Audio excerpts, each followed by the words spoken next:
The Virtual Boy, released by Nintendo in 1995, was a bold attempt at bringing 3D gaming to the masses.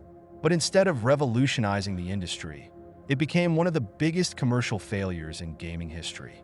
With its unique red and black display, it promised an immersive experience, but players quickly found it uncomfortable and even painful to use for extended periods. The lack of color and a limited game library didn't help either. Only 22 games were ever released, and titles like Mario Tennis and Wario Land just couldn't save it. In less than a year, the Virtual Boy was discontinued, leaving behind a legacy of what could have been.